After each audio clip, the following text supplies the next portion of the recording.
बिल्कुल सिनेरियो आपके सामने स्पष्ट होगा। पहला प्रश्न है कि शिक्षा और शिक्षक की जरूरत क्यों है। एक द्वीप था, उस द्वीप में रहने वाले जो लोग थे वो गाय नामक पशु से परिचित नहीं थे। गाय हमारी माता है, उससे वो लोग परिचित नहीं थे। तो अपने देश के एक व्यापारी ने सोचा कि उस द्वीप में रत्नों का बहुत अच्छा व्यापार होता है और उसने तय किया कि मैं वहां चल के रत्नों का व्यापार करूंगा। रत्न का व्यापार करने के लिए वो उस द्वीप में गया और बहुत दूरदर्शी व्यक्ति था, बहुत विचारशील व्यक्ति था वो व्यापारी। उसने सोचा कि वहां के जो राजा हैं उन्होंने गाय के उत्पाद कभी सेवन नहीं किए होंगे, दूध दही घी इत्यादि कभी खाया नहीं होगा, तो मैं अपने साथ एक गाय ले चलता हूं और उस गाय के सुंदर सुंदर ये फल मैं राजा को खिलाऊंगा तो राजा प्रसन्न हो जाएगा और उसका अनुग्रह हमें प्राप्त होगा तो हमें अपने व्यापार में बहुत सहायता मिलेगी। इस विचार को लेकर के वो व्यक्ति एक गाय अपने साथ ले गया और वहां उसने राजा को गाय के जो उत्पाद थे, किसी दिन दूध ले गया, किसी दिन रबड़ी ले गया, किसी दिन दही ले गया, किसी दिन मक्खन ले गया, किसी दिन घी ले गया, किसी दिन खोया ले गया, किसी दिन पनीर ले गया। इस तरीके से भिन्न भिन्न उत्पाद वो गाय के राजा को खिलाता रहा और राजा बहुत प्रसन्न हुआ। राजा ने बहुत सुविधा उसको कर दी, उसका व्यापार बहुत फूला। जब पर्याप्त धन उसने अर्जित कर लिया तो उसके मन में आया कि मुझे अपने देश वापस चलना चाहिए।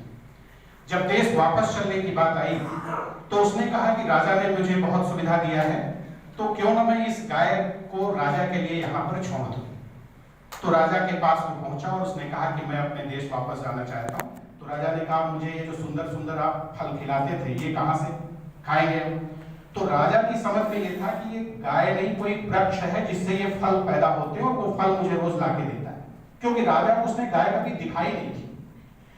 तो उसने कहा कि राजन मैं अपने देश तो जा रहा हूं लेकिन वो जो गाय जिसके फल मैं आपको खिलाता था उसको मैं आपके लिए छोड़ के जा रहा हूं। तो गाय को उसने वहीं छोड़ दिया और वहां से वो अपने देश के लिए प्रस्थान किया।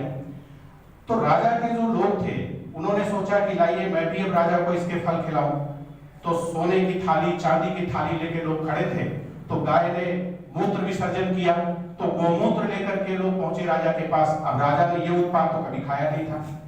तो जैसे ही उसने उसको देखा, नाक के पास गया तो उसको दुर्गंध आई और उसको वोमिटिंग हो गई।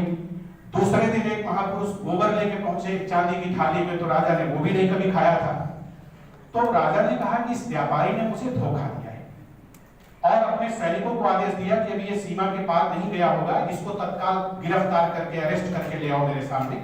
उसको गिरफ्तार करके अरेस्ट करके लाया गया। तो राजा ने पूछा कि आप तो बहुत अच्छे अच्छे फल खिलाते थे और आप कहे कि मैं आपकी सेवा के लिए इस पशु को छोड़ करके जा रहा हूं और आपने जो है हमारे साथ विश्वासघात किया है, ये कितने दुर्गंध युक्त फल हमें 2 दिन से मिल रहे। तो उसने कहा कि नहीं राजन ऐसी बात तो नहीं है, मैं कतई विश्वासघात नहीं कर सकता आपके साथ। आपने मेरे ऊपर इतना अनुग्रह किया है, आप बुलाइए अपने उन लोगों को जिन्होंने आपको फल खिलाया है। और उस गाय को भी लाया गया।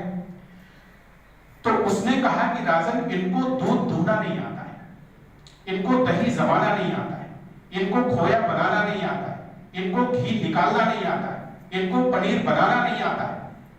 दोष मेरा नहीं है और दोष इस पशु का भी गाय का भी नहीं है, दोष है आपके लोगों का जो इसका दोहन करना नहीं जानते और सही निर्माण करना नहीं जानते। हमारा जो जीवन है ये गाय है। हम अपने जीवन से न जाने कितने निर्माण कर सकते हैं, कितने उत्पादन कर सकते हैं, कितनी क्षमताओं शक्तियों और योग्यताओं का विकास कर सकते हैं, सर्जन कर सकते हैं, लेकिन इन सबका दोहन कैसे किया जाए, इन शक्तियों को विकसित कैसे किया जाए, इसकी युक्ति बताने वाला जो व्यक्ति होता है वो गुरु होता है, वो शिक्षक होता है। इसलिए आपको शिक्षा क्यों चाहिए? इसलिए चाहिए कि आप अपने जीवन में जितनी क्षमताएं, जितनी शक्तियां, विभूतियां और योग्यताएं हैं, उन सारी योग्यताओं को आप विकसित कर सकें, पूर्णता तक विकसित कर सकें और एक महामानव आप बन सकें। दूसरी बात, ये तब संभव होगा जो आपको एक अच्छा सुंदर गुरु मिलेगा। तो पहले प्रश्न का उत्तर मैंने कहानी के माध्यम से दिया कि शिक्षक और शिक्षा की जरूरत क्यों है। विषय इतना विस्तार है कि मैं बोलना शुरू करूंगा तो 3 घंटे भी कम पड़ेंगे, लेकिन समय मुझे सीमित है, आधे घंटे में 35 मिनट में मुझे बात पूरी करनी है। तो मैं इसलिए ड्रिफ्ट करके आ रहा हूं दूसरे बिंदु पर, चरित्र। चरित्र का मतलब होता है सदाचार। इसकी जरूरत क्यों है? शिक्षा के साथ हमेशा इसको जोड़ा जाता है। इसके लिए भी एक कहानी मैं आपको सुनाता हूं। कहानी और दृष्टांत से सिद्धांत एकदम स्पष्ट हो जाता है। ऐसे अगर हम बोल के निकल जाएंगे कि हाँ चरित्र की जरूरत है, तो आप बहुत हल्के में उस चीज को लेंगे, आप उसकी गहराई और उसकी सूक्ष्मता में अवगाहन नहीं कर पाएंगे। तो एक देवमित्र नाम के पुरोहित थे और ब्रह्मदत्त नाम के एक राजा थे। पुरोहित बहुत विद्वान थे, राज्य के अंदर, राज्यसभा के अंदर उनका बहुत सम्मान था। तो एक दिन राज दरबार में गोष्ठी ज्ञान की चल रही थी और ज्ञान की गोष्ठी का समापन जब हुआ तो राज पुरोहित जाने लगे अपने घर की तरफ, और रास्ते में वहां पर राजकोष पड़ता था, खजाना। तो कोषाध्यक्ष वहां रहते थे। तो राज पुरोहित ने क्या किया, बिना कोषाध्यक्ष को बताए, बिना उनकी आज्ञा के एक असरफी जाके, सोने की एक गिन्नी जाके सिक्का वहां से उठा लिया और वो चले गए। तो जो कोषाध्यक्ष थे उन्होंने सोचा कि ऐसा तो कभी राज पुरोहित ने आज तक नहीं किया, हो सकता है कोई बात हो, कोई रहस्य हो। उन्होंने कुछ नहीं बोला। दूसरे दिन फिर राज पुरोहित ने वहां से 2-3 गिन्नी उठाई, चले गए, नहीं बोला। तीसरे दिन एक मुट्ठी सिक्के उठा लिए। तो जो कोषाध्यक्ष थे उन्होंने सोचा कि इसका मतलब है कि इनकी नीयत कुछ गड़बड़ है, ये भाषण बहुत अच्छा देते हैं, प्रवचन अच्छा करते हैं, बड़े विद्वान हैं, लेकिन चाल चलन कुछ ठीक नहीं दिख रहा, व्यवहार कुछ अच्छा नहीं दिख रहा। तो उसने उनको सैनिकों से कहा कि इनको आप पकड़ लो और राज दरबार में इनको प्रस्तुत करो। राजा के सामने प्रस्तुत किया गया। राजा ने पूछा कि क्यों भाई देवमित्र जी, मैं तो आपका बड़ा आदर करता हूं, लेकिन जैसा ये हमारे कोषाध्यक्ष जी निवेदन कर रहे हैं कि आप वो सत्य है। तो उन्होंने कहा हाँ महाराज जी बिल्कुल सत्य है। तो बोले किसके लिए आपको हम सजा फिर देंगे? तो बोले आप जो दंड देना है दीजिए। तो राजा ने कहा कि चोरी करने के अपराध में आपके बाएं हाथ की उंगलियों को मैं कटवाने का आदेश देता हूं। तो देवमित्र ने कहा कि आप थोड़ा रुकिए, मैंने चोरी नहीं किया है। तो राजा ने कहा कि वाह, एक तरफ तो आप कहते हो कि हाँ मैंने असरफी उठाई है और आपने कहा दंड भी दे सकते हो, और अब आप कह रहे हो कि चोरी नहीं किया। तो उन्होंने कहा महाराज मेरे मन में एक प्रश्न उठा था कि ज्ञान बड़ा है कि सदाचार चरित्र बड़ा है। तो ज्ञान जो था मेरे पास कल, वही ज्ञान आज भी है, उतना ही ज्ञानी और विद्वान मैं अभी भी हूं जब मैं आपके सामने खड़ा हूं। ज्ञान मेरा खंडित नहीं हुआ है, लेकिन मेरा सदाचार, मेरा शील, मेरा चरित्र खंडित हुआ है। मुझसे एक अपराध हुआ है तो आपकी पूरी की पूरी श्रद्धा समाप्त हो गई, आपके दरबारियों की श्रद्धा समाप्त हो गई, कोषाध्यक्ष की श्रद्धा समाप्त हो गई और सारे सैनिकों की श्रद्धा समाप्त हो गई, और एक अपराधी के रूप में मैं यहाँ खड़ा हूं और आप मेरी उंगलियों को काटने का आदेश दे रहे हैं। इसका मतलब ज्ञान सम्माननीय नहीं है अगर उस ज्ञान के साथ चरित्र और सदाचार नहीं। आज बहुत सारे लोग, देखो कहना नहीं चाहिए, सार्वजनिक मंच है, लेकिन उदाहरण के लिए आप कितने स्वयंभू भगवान आज जेलों में पड़े हुए, क्या उनमें ज्ञान की कमी थी? पूरे विश्व में उनके प्रवचन होते थे, लेकिन चारित्रिक जो सुचिता थी वो खंडित हुई, और उसका परिणाम है कि आज वो जेलों के पीछे पड़े हुए। तो तात्पर्य है कि ज्ञान अगर आपका है तो ज्ञान के साथ अगर चारित्रिक सुचिता नहीं, आपके कर्म अगर शुद्ध और पवित्र नहीं, तो उस ज्ञान का कोई मूल्य नहीं है। वो ज्ञान आपके जीवन में आभूषण नहीं बनेगा बल्कि दूषण बनेगा। और तीसरी बात यहां पे लिखी है संस्कार। संस्कार का जो बीज होता है वो विचार होता है, और स्वामी विवेकानंद ने विचार की बहुत बड़ी महिमा बताई है। स्वामी जी कहते हैं कि विचार ही जीवन का निर्माता है। विचार जब पक जाता है तो आचार बनता है, आचरण। आचरण जब पक जाता है तो व्यवहार बनता है, व्यवहार जब पकता है तो आदत बनती है, आदत जब पकती है तो वो स्वभाव बनती है, स्वभाव पकता है तो वो चरित्र बनता है, और चरित्र जब पकता है तो संस्कार बनता है, संस्कार जब पकता है तो वो नियति बनती है, और नियति के अनुसार व्यक्ति की गति होती है, और गति के अनुसार व्यक्ति की स्थिति होती है। ये विचार की यात्रा है। आप सोचो, आज आप जिस स्थिति में है उसके मूल में आपका चिंतन है, आपके विचार है, और इस विचार की महिमा को रेखांकित करने के लिए मैं एक तीसरी कहानी आपको बताता हूं। एक कुम्हार मिट्टी के बर्तन बना रहा था। ये कहानी मैं प्रायः बोलता हूं अपने स्पीचेस में। मिट्टी के बर्तन बनाते बनाते थोड़ी सी मिट्टी शेष रह गई, तो वो जो बची हुई मिट्टी थी उस कुम्हार ने सोचा कि इस मिट्टी से मैं क्या करूं। तो उसके मन में आया कि लाइए मैं एक चिलम बना देता हूं, हुक्का। गांव में लोग उस पर तंबाकू रख के पीते, सोचा कि गांव का परिवेश है, आराम से बिक जाएगी। चिलम बना ही रहा था, तब तक उसकी बेटी निकल के आई। उसने कहा कि पापा और मिट्टी है, थोड़ा उस मिट्टी को भी इसमें मिला लीजिए तो हो सकता है कुछ और अच्छा बन जाए। तो उस मिट्टी को मंगाया, उसको उसमें मिलाया, तो उसने कहा कि अब इसकी तो सुराही बन सकती है जिससे लोग अपने सुंदर गले को तृप्त करेंगे, शीतल जल पिएंगे। तो चिलम से बेहतर चीज बन सकती है, क्योंकि चिलम में तो तंबाकू गांजा पी के अपने आप को कैंसर का रोगी बनाएगा व्यक्ति। वो सुराही बना रहा था, तब तक उसकी पत्नी आती कहती और मिट्टी है, तो उसको भी मंगाया, तो उसका विचार बदल गया। उसने कहा कि इसका एक चूल्हा बन सकता है, चूल्हे से आप अच्छा भोजन बनाएंगे तो भी जीवन अच्छा चलेगा। तब तक उसका बेटा निकल के आया तो कहा पापा और मिट्टी है, तो उसने कहा उसको भी ले आओ। जब उसको मिलाया तो उसको लगा कि अब चूल्हे से भी बड़ी कोई चीज बन सकती है। उसके गांव में एक बहुत पुराना मंदिर था, उसमें प्रतिमा जो थी वो बहुत जीर्ण शीर्ण प्रतिमा थी भगवान की। तो उसने क्या किया, उस मिट्टी को मिला करके भगवान की बहुत सुंदर प्रतिमा बना दी और उसको ले जा करके उस मंदिर में प्रतिष्ठित कराया। तो उस मिट्टी ने पूछा, जब प्रतिमा के रूप में वो मिट्टी बनी और उसमें प्राण प्रतिष्ठा हुई, चेतनता का संचार जब उसमें हुआ, तो उस प्रतिमा ने उसके भाव को देख करके उससे पूछा कि आप तो चिलम बना रहे थे, क्या हो गया? तो उसने कहा कि जैसे जैसे मुझे आपकी प्राप्ति होती गई वैसे वैसे मेरा विचार बदलता गया। तो उस मिट्टी ने कहा कि आपका विचार बदलता गया और मेरा संसार बदलता गया। आप मिट्टी हैं, मिट्टी के पुतले, जो चाहो आप अपने को बना लो। इसी मानव शरीर को प्राप्त करके एक सामान्य सा नरेंद्रनाथ विश्व वंदनीय ऋषि विवेकानंद के रूप में रूपांतरित होता है कलकत्ता के अंदर। लेकिन मूल में कौन बैठा हुआ है? मूल में बैठे हुए हैं सिद्ध सम्राट भगवान श्री रामकृष्ण देव जी, उनके सदगुरु के रूप में, जिनके एक स्पर्श ने उस अज्ञानी युवा को एक जगत गुरु के रूप में परिवर्तित किया। तो अगर जीवन में आपको कुछ श्रेष्ठ करना है तो मेरा ये आपसे निवेदन है, किसी ऐसे महापुरुष को ढूंढिए जो अपने विषय में, जिसका ज्ञान पूरी तरह से शुद्ध और पूर्ण हो। जैसे भी डॉक्टर नगेंद्र सिंह गौर ने कहा कि आज प्रदूषण सब जगह, और आज मैं ये कहना चाह रहा हूं कि आज हमारे ज्ञान में भी प्रदूषण है, हमारी शिक्षा में भी प्रदूषण है। आज अपनी संस्कृति से कितना ज्यादा व्यभिचारण हो चुका है हमारा। तो हमारा निवेदन है कि आपका जो ज्ञान है वो शुद्ध होना चाहिए, लेकिन प्रश्न है कि ये ज्ञान शुद्ध बनेगा कैसे। थोड़ा सा गंभीर विषय है, सूक्ष्म है, लेकिन मैं थोड़ा आपके सामने उसकी एक झलक देना चाहता हूं। ज्ञान प्राप्ति का जो साधन है उसको हमारे यहां प्रमाण कहा जाता है। प्रमाण के माध्यम से ही ज्ञान प्राप्त होता है। प्रत्यक्ष प्रमाण, अनुमान प्रमाण, शब्द प्रमाण, अर्थापत्ति, अनुपलब्धि, उपमान, ऐति, नाट्य, चेष्टा, ये सब प्रमाण। तो ये प्रमाण के व्यापार में जो जितना कुशल है और प्रमाण जितना शुद्ध है, आपका ज्ञान वृत्ति प्रमाण उतना ही शुद्ध होगी। एक उदाहरण हम आपको देते हैं। आंख से रूप को देखना है, रूप को जानने में आंख प्रमाण है, चक्षु। किसी दूसरी इंद्रिय से रूप आप नहीं जान सकते। अगर रूप देखना है तो आंख से देखना पड़ेगा, कान से रूप दिखाई नहीं पड़ेगा, नाक से रूप दिखाई नहीं पड़ेगा, त्वचा से रूप दिखाई नहीं पड़ेगा, किसी दूसरे रसना से रूप दिखाई नहीं पड़ेगा।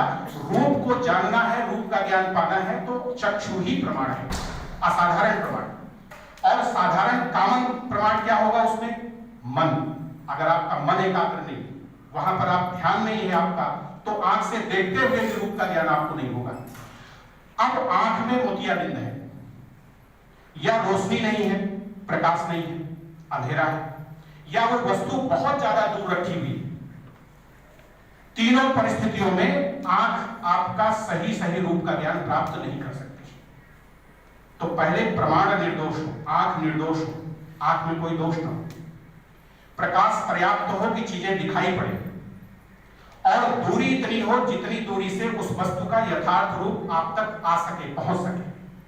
तो ये जो प्रकाश है, ये जो दूरी है, ये सब आंख रूपी प्रमाण के उपकारी साधन है, उसको सहयोग देने वाले साधन है। लेकिन मुख्य साधन क्या है? आंख है। अब आंख आपके पास ना हो, प्रकाश खूब हो, वस्तु बिल्कुल समुचित दूरी पे रखी हुई हो, तब भी आपको दिखाई नहीं पड़ेगा। इसी प्रकार से ज्ञान को जिस प्रमाण से हम प्राप्त कर रहे हैं वो प्रमाण शुद्ध होना चाहिए, और उस प्रमाण का व्यापार करने में, उसका प्रयोग करने में हमारी कुशलता और दक्षता होनी चाहिए। कभी कभी वस्तु हमें प्राप्त है लेकिन वस्तु का उपयोग हम नहीं कर पाते। आपको मोबाइल आपके पास है, आईफोन, लेकिन उसके सारे फंक्शन आपको नहीं पता है। 10-20 फंक्शन जो आप रोज चलाते हैं, उसको ऑपरेट करते हैं, बस उतना आप जानते हैं, लेकिन उसमें पूरी दुनिया भरी हुई। अब जो व्यक्ति उसके सारे फंक्शन जानता है वो उसका दक्ष आचार्य। तो अपनी जो विधा है वो ज्ञान की विधा, आपकी प्रमाण की विधा शुद्ध होनी चाहिए। तो शुद्ध प्रमाणों से शुद्ध ज्ञान मिलता है, शुद्ध ज्ञान से आपका भाव शुद्ध होता है, भाव की शुद्धि से स्वभाव शुद्ध होता है, स्वभाव की शुद्धि से आपका व्यवहार और आपके कर्म शुद्ध होते हैं। तो अगर व्यवहार की शुचिता चाहिए, कर्म की शुचिता चाहिए, आचरण की शुचिता चाहिए, स्वभाव की शुचिता चाहिए, भाव की शुचिता चाहिए, तो आपके ज्ञान में शुचिता होनी चाहिए।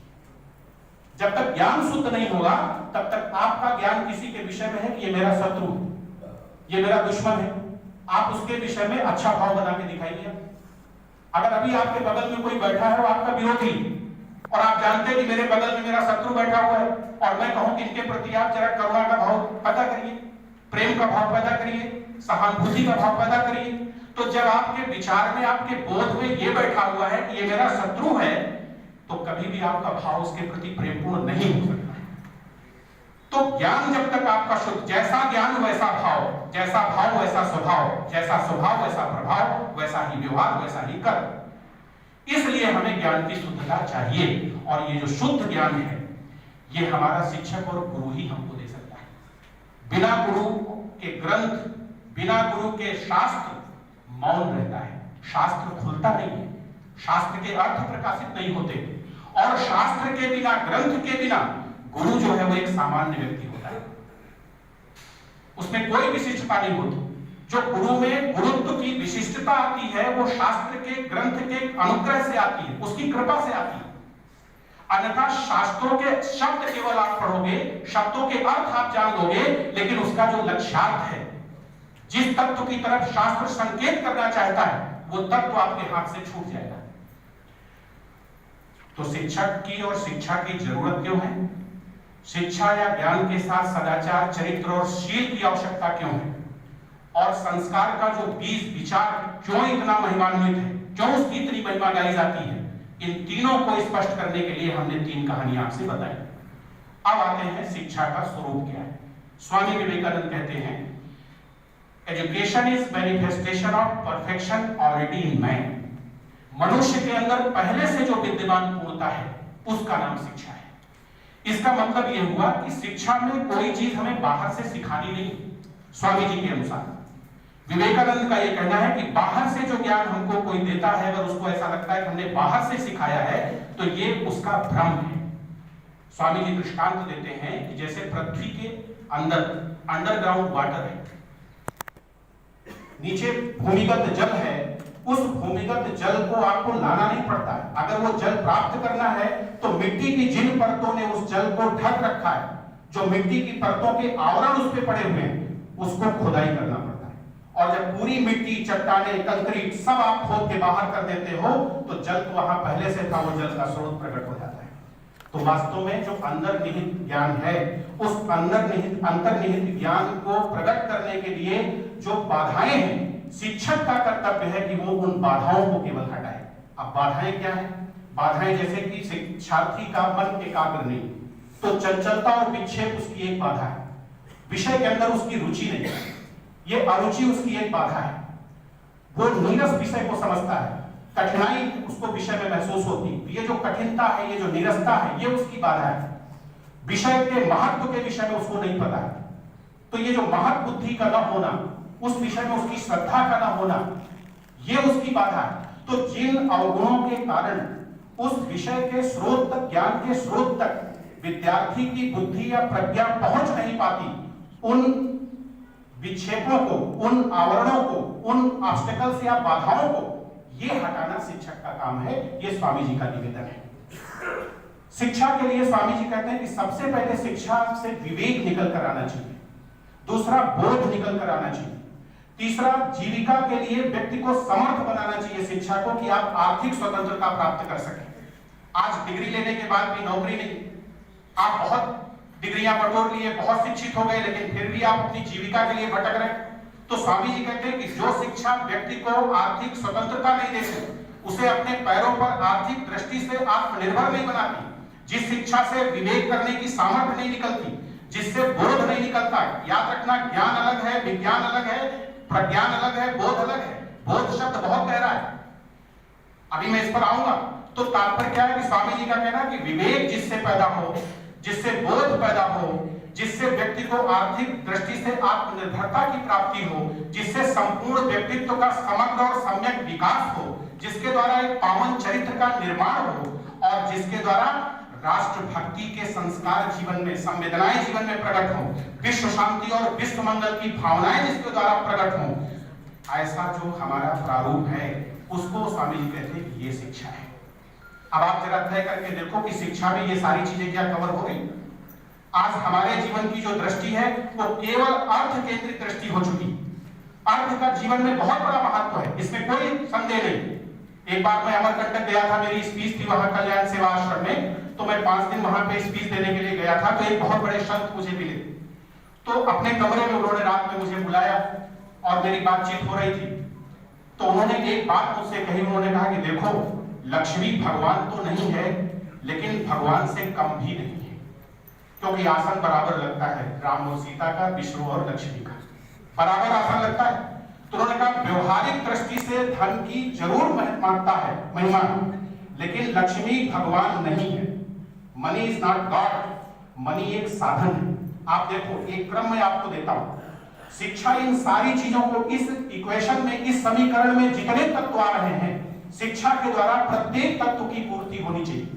सबसे पहले वस्तु है, धन। धन से बड़ी वस्तु, क्योंकि धन से आप क्या करते हो, वस्तु खरीदते हो, आप कपड़ा खरीदते हो, आप खाद्य सामग्री खरीदते हो, आप मकान खरीदते हो, आप गाड़ी खरीदते हो, जो भी आवश्यकता की पूर्ति करने वाले पदार्थ और वस्तुएं हैं, साधन और उपकरण हैं, उनको आप धन से खरीदते हो।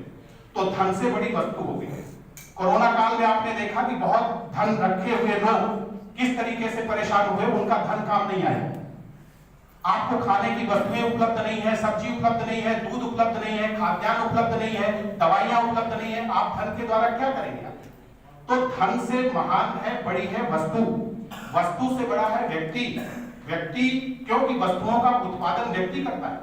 व्यक्ति से बड़ा है व्यक्तित्व, व्यक्तित्व से बड़ा है चरित्र, चरित्र से बड़ा है कृतित्व, कृतित्व से बड़ा है विचार, विचार से बड़ा है विवेक, विवेक से बड़ा है ज्ञान, ज्ञान से बड़ा है विज्ञान, विज्ञान से बड़ा है प्रज्ञान, और बोध। बोध उस ज्ञान को कहते हैं जो ज्ञान का जब जीवन में आप अभ्यास करते हो, जीवन में जब ज्ञान को अप्लाई करते हो, उस एप्लीकेशन ऑफ नॉलेज से जो अनुभव निकलता है, उस अनुभव से जो संवेदना प्रकट होती है, उसको बोध कहा जाता है। तो एक तरह से जब तक इंसाइट नहीं आती, क्योंकि नॉलेज, इंफॉर्मेशन आपको मिलती है, किताबों से सूचनाएं इकट्ठा करते हो, सूचनाओं का प्रसंस्करण आप करते हो, उसका परिष्करण करते हो, सुसंगठित और सुव्यवस्थित क्रमबद्ध ढंग से वो सूचनाओं को अपनी मेधा में, अपनी प्रज्ञा में, अपनी स्मृति में आप संचित और संकलित करते हो, इसको ज्ञान कहते हैं। इस ज्ञान को जब जीवन में उतारते हो तो विज्ञान बन जाता है, और जीवन में उतारने के बाद जो आपकी अनुभूति है, उस अनुभूति से जो एक विजन निकलती है, जो एक इंसाइट पैदा होती है, दैट इज बोध, वो बोध है। तो विवेकानंद ने कहा बोध निकलना चाहिए। सूचनाओं का अंबार इकट्ठा करना शिक्षा का लक्ष्य नहीं। हजारों लाखों ग्रंथ आपने अपनी स्मृति में संचित कर लिए और आचरण में, व्यक्तित्व में, कृतित्व में एक भी कोई मूल्य और सिद्धांत दिखाई नहीं पड़ता, तो स्वामी जी बोले उससे अच्छा है कि आप मूर्ख रहते तो ज्यादा ठीक था। तो तात्पर्य क्या है कि अब जो शिक्षा है आपकी, वो ये सभी चीजों की पूर्ति करने वाली होनी चाहिए। शिक्षा आपको धन देने में समर्थ हो, वस्तुओं की पूर्ति करने में समर्थ हो, आपके व्यक्तित्व का निर्माण करने में समर्थ हो, निर्दोष व्यक्ति को बनाने में समर्थ हो, चरित्र निर्माण में समर्थ हो, कृतित्व में समर्थ हो, विचारशील बनाने में समर्थ हो, विवेक देने में समर्थ हो, ज्ञान देने में समर्थ हो, विज्ञान देने में समर्थ हो, प्रज्ञान देने में समर्थ हो, और बोधवान बनाने में समर्थ हो। इस समीकरण के ये जितने सोपान हैं, इन सारे सोपानों की पूर्ति जिस विधा से होती है, वो अपने में सर्वांगीण पूर्ण शिक्षा है। सर्वांगीण पूर्ण शिक्षा है, ये शिक्षा है। आप विचार कर लो कि इस राष्ट्र के अंदर जो शिक्षा नीति चल रही है, उस शिक्षा नीति से इस इक्वेशन के कितने चरण और कितने सोपान पूरे हो सकते हैं। अगर ऐसी शिक्षा जो हमारे वैदिक कालीन जो गुरुकुल चलते थे ऋषियों के, आप देखो कैसे कैसे योद्धा, कैसे कैसे योगी, कैसे कैसे लोकोत्तर महापुरुष तैयार किए जाते थे, और मेरा तो मानना है कि एजुकेशन एंड ट्रेनिंग, शिक्षा और प्रशिक्षण के द्वारा किसी भी व्यक्ति को आप किसी भी ऊंचाई तक बना सकते हो। एक सामान्य सा व्यक्ति जो गांव में एक आदमी ढकेल दे तो गिर जाएगा, वही आदमी आर्मी में जाके भर्ती होता है और एनडीए से सेलेक्ट होता है। 3 साल की एनडीए की ट्रेनिंग वो करता है पूना खड़गवासला में, और उसके बाद वो जब ऐसे लेफ्टिनेंट पोस्ट होता है तो उस आदमी से 35-40 आदमी भी जीत नहीं सकते। ये सामर्थ्य कहां छिपी थी? ये शरीर में उसके ताकत थी, ये शक्तियां उसके मन में थी। ये जो शारीरिक और मानसिक और प्राणिक शक्तियों का दोहन करके उनका विकास करके उसको इतना समर्थ और सक्षम व्यक्ति बनाया गया, ये केवल वहां की ट्रेनिंग का परिणाम है। तो हम जीवन में जैसा चाहे वैसा बन सकते हैं। ये इस पर निर्भर करता है कि आपकी शिक्षा और आपका प्रशिक्षण किस तरह का है। आप जिस तरह का बनना चाहते हैं उस तरह के किसी गुरु, किसी प्रशिक्षक को आप पकड़िए, वो आपके जीवन को निश्चित रूप से रूपांतरित कर देगा। इन्हीं शब्दों के साथ मैं अपनी वाणी को विराम देता हूं।